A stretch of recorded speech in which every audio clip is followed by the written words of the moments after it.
안녕하세요, 여러분. 오늘 제가 여러분께 들려드릴 이야기는 매우 심각한 내용입니다. 혹시 요즘 몸에 가려움증이 있으신가요? 특히 손바닥이나 발바닥 등이나 정강이 부분의 원인 모를 가려움이 계속되고 계신가요? 만약 그렇다면 지금 당장 이 영상에 집중해 주시기 바랍니다. 여러분이 무심코 넘기고 있는 그 가려움증이 사실은 여러분의 생명을 위협하는 심각한 질병의 신호일 수도 있습니다. 제가 10년간 신경과 전문의로 일하면서 가장 가슴 아팠던 순간 중 하나는 단순한 가려움증으로 시작된 증상을 방치하다가 돌이킬 수 없는 상황에 이른 환자분들을 만났을 때였습니다. 특히 기억에 남는 것은 2년 전 부산에 사시는 58세 김모 씨 환자분이었습니다. 처음에는 단순히 손바닥과 발바닥이 가렵다고 하셨어요. 그런데 몇 달 후 황달과 함께 간암 진단을 받으셨고 이미 상당히 진행된 상태였습니다.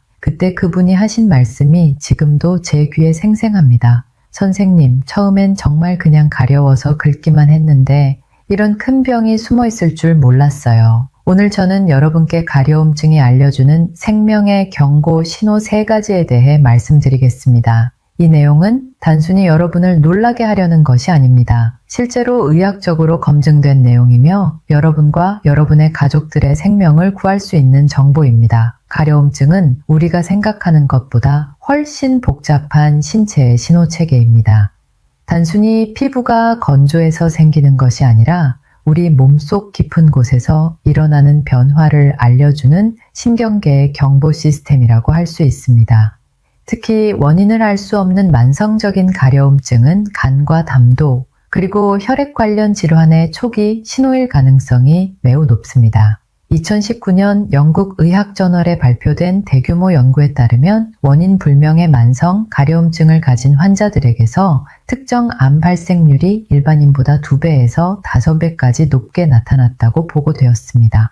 그렇다면 어떤 부위의 가려움증이 특히 위험한 신호일까요? 첫 번째로 주의해야 할 부위는 손바닥과 발바닥입니다. 손바닥과 발바닥이 동시에 가려운 증상은 의학적으로 매우 중요한 의미를 가집니다. 이는 담즙 정체라고 하는 상황에서 나타나는 대표적인 증상입니다. 담즙 정체란 우리 간에서 만들어진 담즙이 제대로 흘러나가지 못하고 몸 안에 쌓이는 상황을 말합니다.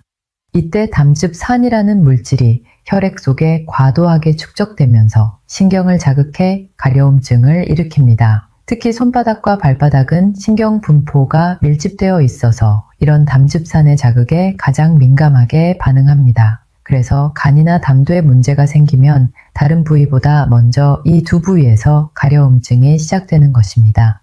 이런 손발 가려움증과 함께 나타날 수 있는 다른 증상들도 있습니다. 우측 갈비뼈 아래쪽 통증, 소변 색깔이 진해지는 것, 눈의 흰자위가 노랗게 변하는 황달, 그리고 원인을 알 수 없는 만성 피로감 등입니다. 만약 이런 증상들이 함께 나타난다면 반드시 간 기능 검사를 받으셔야 합니다. 혈액 검사를 통한 간 기능 수치 확인과 복부 초음파 검사가 기본적으로 필요합니다. 두 번째로 주의해야 할 부위는 등, 특히 어깨와 날개뼈 사이 부분입니다. 등 부위의 가려움증은 폐나 심장, 그리고 흉부의 다른 병변과 관련이 있을 수 있습니다. 이는 우리 몸의 신경 분포와 관련이 있습니다. 폐나 심장에서 나오는 신경들이 등 쪽 척수로 들어가면서 같은 척수 분절을 공유하게 됩니다. 이때 내부 장기에 문제가 생기면 뇌에서는 마치 등 피부에서 오는 신호로 잘못 인식하게 되는 것입니다. 이를 의학적으로 연관통이라고 합니다. 특히 폐암이나 만성 폐쇄성 폐질환과 같은 폐질환, 그리고 심장질환이 있을 때 등 부위에 가려움증이 나타날 수 있습니다. 등 가려움증의 패턴을 잘 관찰해 보시기 바랍니다. 만약 운동을 하거나 계단을 오를 때 가려움증이 심해진다면 심장 관련 문제를 의심해 볼 수 있습니다. 반대로 누워있을 때나 밤에 가려움증이 심해진다면 폐 관련 문제일 가능성이 높습니다. 또한 특정 시간대에 가려움증이 악화되는 패턴이 있다면 종양과 관련된 가능성도 고려해야 합니다. 종양에서 분비되는 여러 가지 물질들이 일정한 생체 리듬을 가지고 분비되기 때문입니다. 세 번째로 주의해야 할 부위는 정강이와 발목 주변, 즉 다리 아래쪽입니다. 다리 아래쪽의 가려움증은 신장 기능 저하와 밀접한 관련이 있습니다. 신장이 제대로 기능하지 못하면 몸에서 배출되어야 할 독소들이 혈액 속에 쌓이게 됩니다. 이를 요독증이라고 합니다. 이런 독소들이 피부로 배출되려고 할 때 신경을 자극해서 가려움증을 일으킵니다. 특히 혈액순환이 상대적으로 느린 다리 아래쪽에서 이런 독소들이 더 많이 축적되기 때문에 가려움증이 주로 이 부위에서 나타나는 것입니다. 양쪽 정강이와 발목이 모두 가렵다면 더욱 주의해야 합니다. 한쪽만 가려운 경우에는 혈관이나 신경의 국소적인 문제일 가능성이 높지만 양쪽 모두 가렵다면 전신적인 신장 기능 저하를 의심해야 합니다. 다리 가려움증과 함께 나타날 수 있는 다른 증상들로는 소변에 거품이 많이 생기는 것, 밤에 소변을 자주 보는 야간 빈뇨, 다리나 얼굴의 부종, 그리고 원인을 알 수 없는 피로감 등이 있습니다. 이런 증상들이 함께 나타난다면 반드시 신장 기능 검사를 받으셔야 합니다. 혈액 검사를 통한 크레아티닌과 요소질소 수치 확인, 그리고 소변 검사가 필요합니다. 지금까지 말씀드린 세 부위의 가려움증은 모두 우리 몸이 보내는 중요한 경고 신호입니다. 하지만 여기서 중요한 것은 언제 병원에 가야 하는지를 아는 것입니다. 의학적으로 333 법칙이라는 것이 있습니다. 같은 부위의 가려움증이 3주 이상 지속되면 반드시 병원에서 정확한 진단을 받아야 한다는 것입니다. 3주라는 시간은 단순한 피부 트러블이나 일시적인 알레르기 반응이 자연스럽게 회복될 수 있는 충분한 기간입니다. 하지만 3주를 넘어서도 가려움증이 계속된다면, 특히 앞서 말씀드린 세 부위 중 어느 곳이라도 해당된다면 즉시 검사를 받으시기 바랍니다. 검사는 어떤 것들을 받아야 할까요? 기본적으로는 혈액 검사, 소변 검사, 그리고 복부 초음파 검사를 받으시는 것이 좋습니다. 혈액 검사를 통해서는 간 기능, 신장 기능, 그리고 혈액 질환 여부를 확인할 수 있습니다. 소변 검사를 통해서는 신장의 여과 기능과 단백뇨 여부를 확인할 수 있고, 복부 초음파를 통해서는 간, 담낭, 신장의 구조적인 이상을 확인할 수 있습니다. 여기서 중요한 것은 가려움 일기를 작성하는 것입니다. 언제부터 가려움증이 시작되었는지, 하루 중 언제 가장 심한지, 어떤 활동을 할 때 악화되는지, 식사와 관련이 있는지 등을 자세히 기록해 두시기 바랍니다. 이런 기록은 의사가 정확한 진단을 내리는데 매우 중요한 정보가 됩니다. 또한 패턴을 파악하여 조기 진단에도 큰 도움이 됩니다. 저는 환자분들께 항상 강조하는 것이 있습니다. 가려움증을 절대 가볍게 여기지 마시라는 것입니다. 특히 여러분께서 지금까지 경험해보지 못한 새로운 형태의 가려움증이라면 더욱 주의 깊게 관찰하시기 바랍니다. 우리 몸은 정말 놀라운 시스템입니다. 작은 변화도 놓치지 않고 우리에게 신호를 보냅니다. 그 신호를 무시하지 마시고 귀 기울여 들으시기 바랍니다. 다음에는 이런 위험한 가려움증을 예방하고 관리하는 방법에 대해 더 자세히 말씀드리겠습니다. 여러분의 건강한 미래를 위해 끝까지 함께 해주시기 바랍니다. 앞서 위험한 가려움증의 3가지 부위에 대해 말씀드렸습니다. 이제는 이런 가려움증을 예방하고 관리하는 방법, 그리고 조기에 발견했을 때 어떻게 대처해야 하는지에 대해 자세히 알아보겠습니다. 먼저 가려움증 발생 후 시간의 중요성을 강조하고 싶습니다. 의학적 연구에 따르면 가려움증이 시작된 후 3개월을 넘기게 되면 원인이 되는 질환이 되돌리기 어려운 단계로 진행될 가능성이 크게 증가합니다. 특히 간이나 신장 질환의 경우 초기에는 충분히 회복 가능하지만 시간이 지날수록 장기 손상이 비가역적으로 진행됩니다. 따라서 조기 검사와 빠른 대응이 무엇보다 중요합니다. 가족력이나 과거 위험 요인이 있는 분들은 더욱 빨리 검사를 받으셔야 합니다. 예를 들어 가족 중에 간 질환, 신장 질환, 당뇨병 병력이 있는 분들이나 과거에 수혈을 받았거나 문신을 한 경험이 있는 분들, 또는 위생이 좋지 않은 환경에 노출된 적이 있는 분들은 더욱 주의가 필요합니다. 이제 구체적인 예방과 관리 방법에 대해 말씀드리겠습니다. 첫 번째는 충분한 수분 섭취입니다. 하루에 최소 2리터 이상의 물을 마셔야 합니다.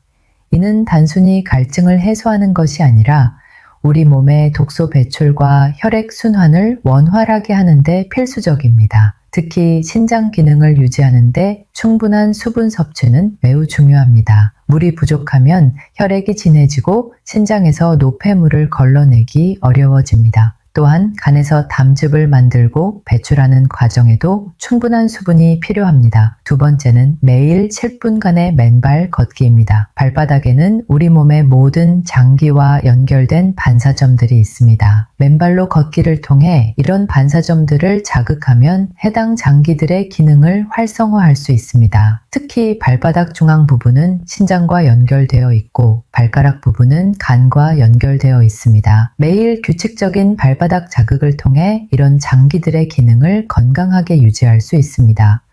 세 번째는 밤 11시 이전 취침입니다. 우리가 아는 밤 11시부터 새벽 3시 사이에 가장 활발하게 해독 작용을 합니다. 이 시간에 충분한 휴식을 취하지 못하면 간의 해독 기능이 떨어지고 결국 독소가 몸에 축적되어 가려움증을 유발할 수 있습니다. 또한 충분한 수면은 면역 기능을 강화하고 스트레스 호르몬을 조절하는 데도 중요합니다. 만성적인 수면 부족은 모든 장기 기능의 저하를 가져올 수 있습니다. 네 번째는 술, 매운 음식, 인스턴트 식품을 피하는 것입니다. 알코올은 간에 직접적인 손상을 주며 매운 음식은 혈관을 확장시켜 가려움증을 악화시킬 수 있습니다. 인스턴트 식품에 포함된 각종 첨가물들은 간과 신장에 부담을 줍니다. 특히 나트륨이 과도하게 포함된 음식들은 신장에 부담을 주고 혈압을 상승시켜 전체적인 순환 기능을 저하시킵니다.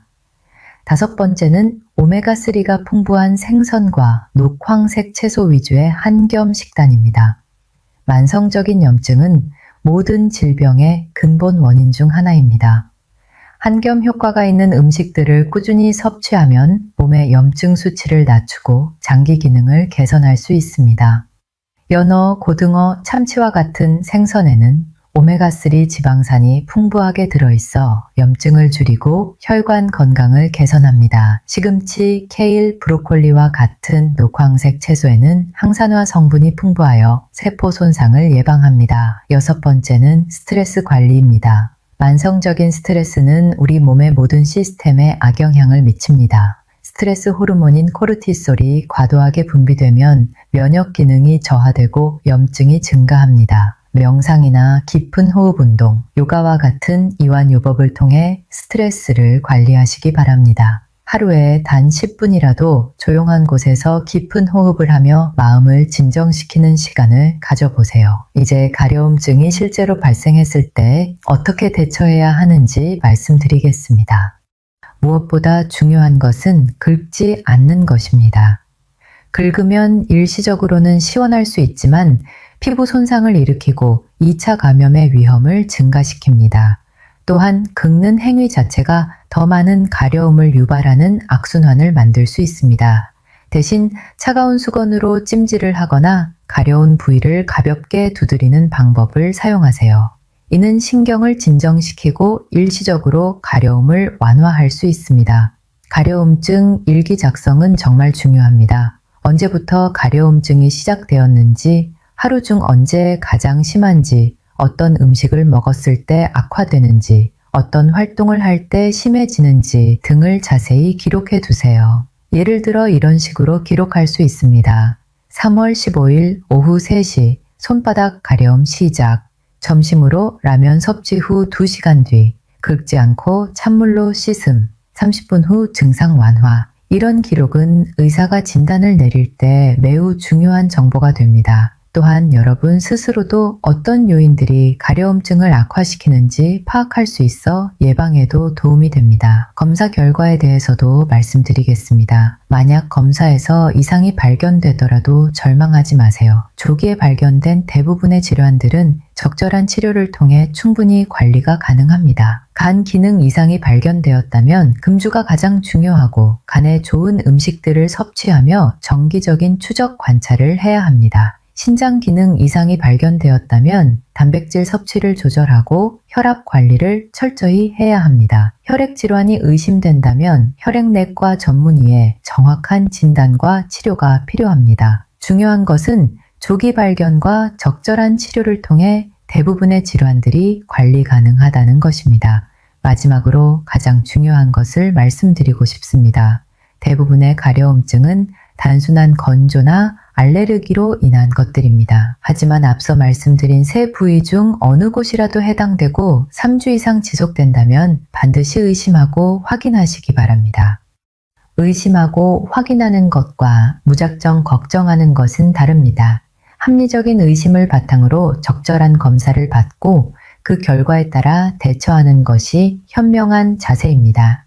여러분의 건강은 여러분 스스로가 지켜야 하는 것입니다. 몸이 보내는 신호를 무시하지 마시고 항상 관심을 가지고 지켜보시기 바랍니다. 건강한 생활 습관을 통해 예방하고 이상 증상이 있을 때는 빠르게 대처하는 것이 가장 좋은 건강관리 방법입니다.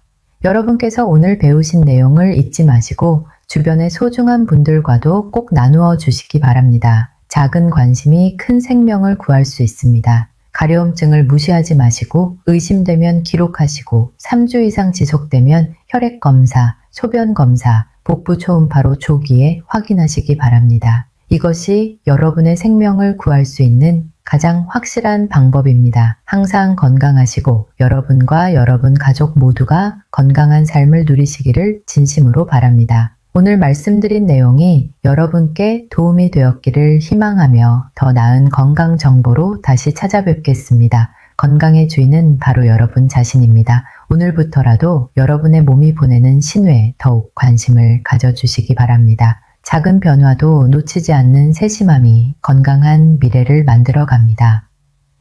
마지막으로 꼭 말씀드리고 싶은 것은 오늘 제가 말씀드린 모든 내용은 교육적 목적으로 제공되는 정보입니다. 개인의 증상이나 건강 상태에 대한 정확한 진단과 치료는 반드시 전문의와 상담을 통해 진행하시기 바랍니다. 여러분의 건강한 미래를 위해 오늘 이 순간부터 실천해 보시기 바랍니다. 감사합니다.